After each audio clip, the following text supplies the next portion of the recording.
안녕하세요. 데이비드 이대현입니다. 오늘은 영상업을 하시는 분들이 왜 파나소닉을 선택하지 않는지에 대해서 말해보릴까 합니다. 물론 모든 분들이 선택을 안 하는 건 아니고, 저 같은 사람들은 안 하는데, 왜 선택을 안 하는지, 어떠한 이유로 타 브랜드를 선택하는지 말해보려고 합니다.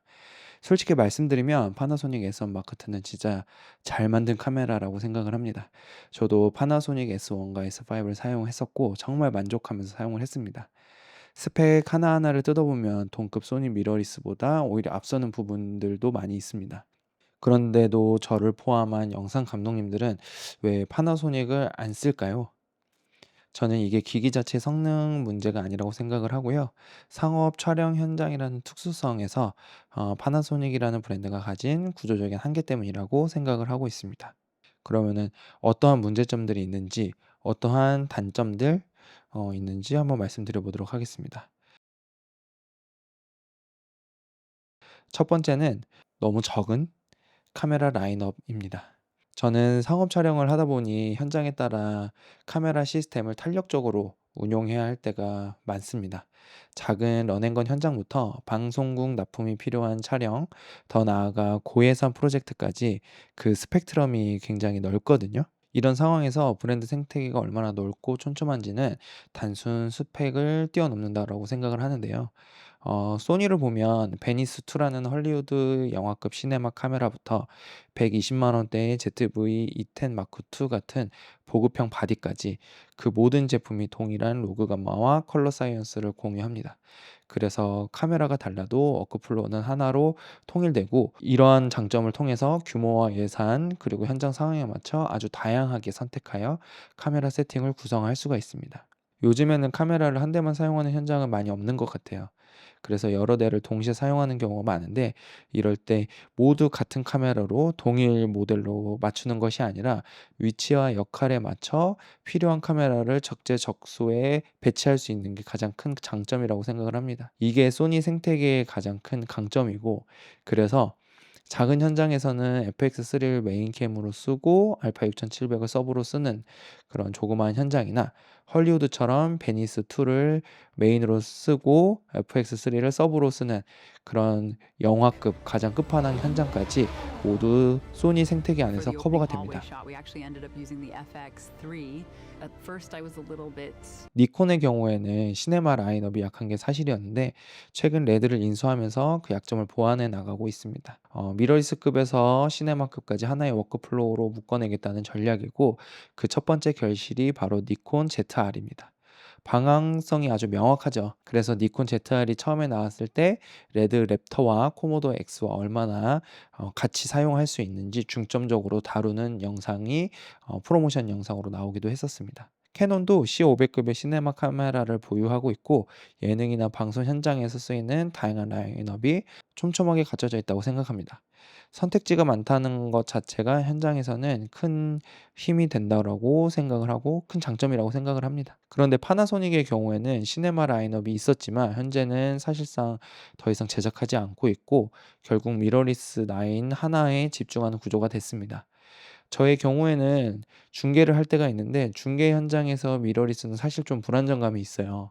그럴 때 FX9에 의지를 많이 하는데, FX9은 발열에 강하고 또 SDI 출력 같은 전문적인 출력이 가능하기 때문입니다. 그런데 파나소닉은 미러리스 라인만 거의 있기 때문에 HDMI 라인만 사용을 해야 되고, 그로 인해서 생기는 불안정함들 때문에 중계 현장에는 적합하지는 않다고 생각을 하거든요. 그래서 다양한 라인업이 없고 오직 미러리스 하나에만 의존한다는 점이 제가 선택을 하기가 어려웠던 점입니다. 두 번째는 AF입니다. 이 부분은 저만의 얘기가 아니라 영상 감독들이 모이는 커뮤니티에서도 꾸준히 언급되는 이야기더라고요. 파나소닉의 AF가 못 쓸 수준이냐 하면 절대 그렇지는 않는 것 같아요. 충분히 실용적이고 일반적인 촬영에서는 크게 불편함이 없다라고 들었습니다. 하지만 소니가 오랜 시간 동안 AF 기술에 투자해온 결과물, 특히 피사체 인식이나 눈 추적 같은 영역에서는 아직 격차가 존재하는 게 사실이라고 합니다.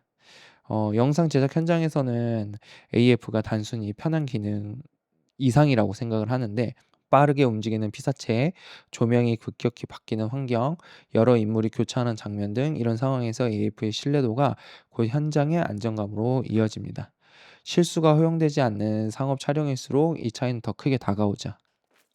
파나소닉이 분명 예전보다 훨씬 발전된 AF 성능을 가지고 있지만 소니의 AF가 아직까지 사실상 더 뛰어난 거는 사실이기 때문에 이런 부분에서 '굳이 파나소닉을 선택해야 될까?'라는 것 때문에 또 이 부분으로 인해 파나소닉을 선택하지 않은 이유라고 보시면 될 것 같습니다. 마지막으로는 이것도 큰 문제점 중에 하나라고 생각을 하는데 '쓰는 사람이 적다.'입니다. 상업 촬영을 하다 보면 혼자 다 할 수 없는 현장이 많이 생깁니다. 그래서 추가 카메라 오퍼레이터나 그리고 멀티캠 구성 이런 것들이 필요한데 이때 현장에서 같은 카메라 시스템을 다루는 인력을 구할 수 있느냐 없느냐는 굉장히 중요한 문제라고 생각을 해요. 그래서 소니 같은 경우에는 워낙 많은 분들이 소니를 쓰기 때문에 정말 구하는데 하나도 어려움이 없습니다. 그런데 제가 파나소닉을 쓸 때는 사람을 구해야 될 때가 오면은 좀 그 부분이 불안감, 스트레스 요인으로 다가왔었는데 소니를 쓰고 나서부터는 워낙 소니를 쓰시는 분들이 많아서 쉽게 구할 수 있기 때문에 인터넷 커뮤니티에서도 정말 쉽게 구할 수 있었고 그래서 사람을 구하는 거에서는 스트레스를 전혀 받지 않아서 제가 만약에 파나소닉으로 지금 넘어간다라고 하면은 우려가 되는 시점이 분명히 발생할 거라고 생각을 하고 있습니다. 이렇게 간단하게 파나소닉을 현장에서의 그 촬영 감독님들이 현장에 있는 뭐 PD님들이나 촬영 감독님들이 선택을 안 하는 이유를 한번 말씀드려 보았는데요. 물론 파나소닉으로도 정말 모든 현장에 잘 적용해서 어려움 없이 쓰시는 분들이 있습니다.